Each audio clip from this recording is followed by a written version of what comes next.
नमस्ते प्रिय विद्यार्थियों, आई एम विजय लक्ष्मी, आपकी हिंदी शिक्षिका। आइए आज हम 9वीं कक्षा का पहला पाठ है जय जय भारत माता। इस पद्य को पढ़ाई करेंगे।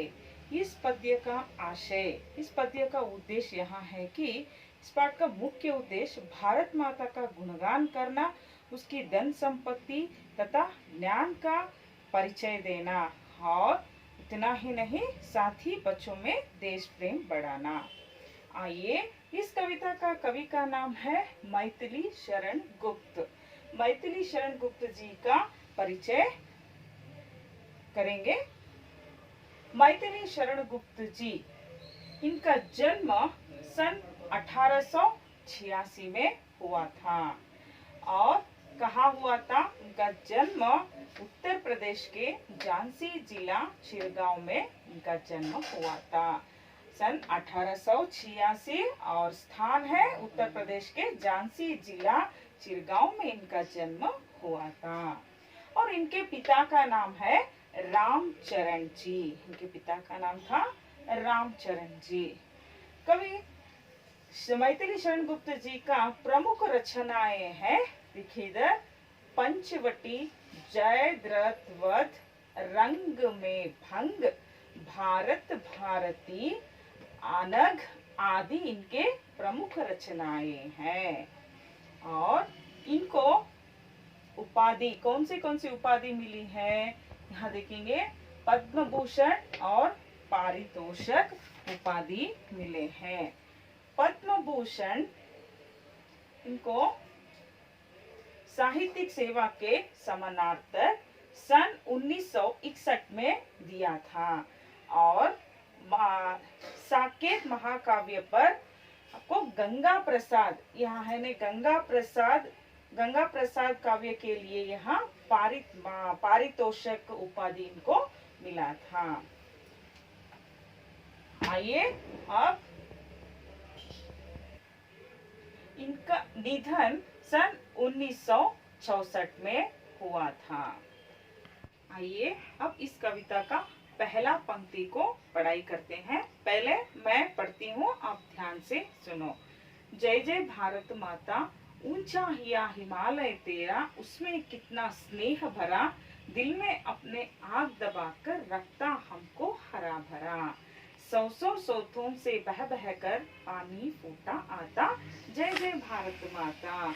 कवि मैथिली शरण गुप्त जी को हिमालय बहुत ही पसंद है, इसलिए कवि यह कविता हमारे लिए लिखे हैं। इस हिमालय के बारे में इतना सुंदर वाक्य दिया है इधर। पहले भारत माता के जय जयकार कर रहे हैं। हे माँ, हे भारत माँ, तेरी जय जयकार हो। और कवि कह रहे हैं कि इसमें कितना स्नेह भरा हुआ है, भरपूर है, इसके अंदर कितना स्नेह भरा है। आप लोग देखो बच्चों, आप लोग ध्यान पूर्वक से भारत के नक्शे को देखे तो आपको पता चलता है कि मानव के शरीर के स्थान पर, हृदय के स्थान कहाँ होता है? हिमालय के हृदय स्थान भारत होता है। इसलिए कवि यहाँ भारत को हिमालय के रूप में कह रहे हैं। या इसका मतलब है हृदय।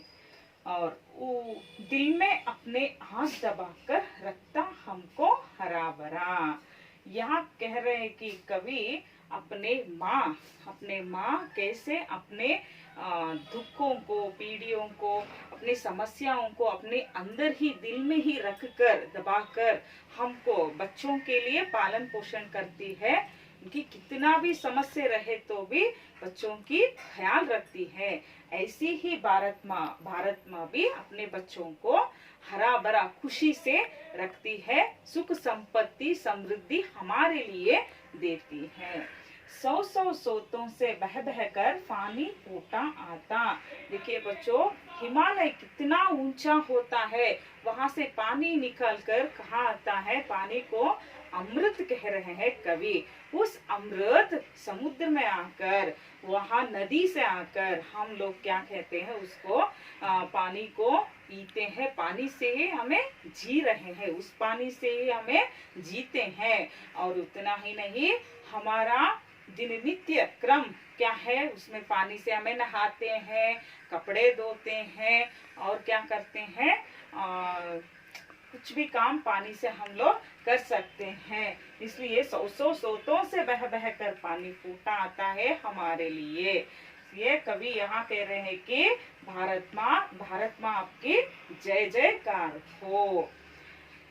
पहला पंक्ति, हिमालय हृदय का प्रतीक, विशाल हृदय का प्रतीक होता है। जैसे हृदय भी कितने विशाल है, हिमालय भी उतना ही विशाल होता है। भारत माँ के विशाल हृदय है, ऐसे कह रहे हैं कि। और भारत अपनी माँ अपने बच्चों के लिए कैसे अपने आँख दबाकर, दिल में ही अपने आँख दबाकर उसका बच्चों के ख्याल रखती है, वैसे ही हिमालय भी वहाँ उबलता हुआ जावा रख कर भी शीतलता देती है। उस शीतलता से हम लोगों के लिए सुख समृद्धि देते हैं, वैसे हमको हरा भरा रखती है। ऐसे पानी भी हमारे लिए ऊंची से अमृत के जैसे पानी आकर हमारा जिंदगी के लिए पानी बहुत ही आवश्यक होता है। इसलिए कवि यहाँ कह रहे कि भारत माँ के, है भारत माँ तेरी जय जयकार हो। ठीक है, देखिए बच्चों, आगे का पंक्ति को आगे के क्लास में देखेंगे। धन्यवाद। उम्मीद है कि आपको यहाँ पंक्ति समझ में आया होगा। धन्यवाद।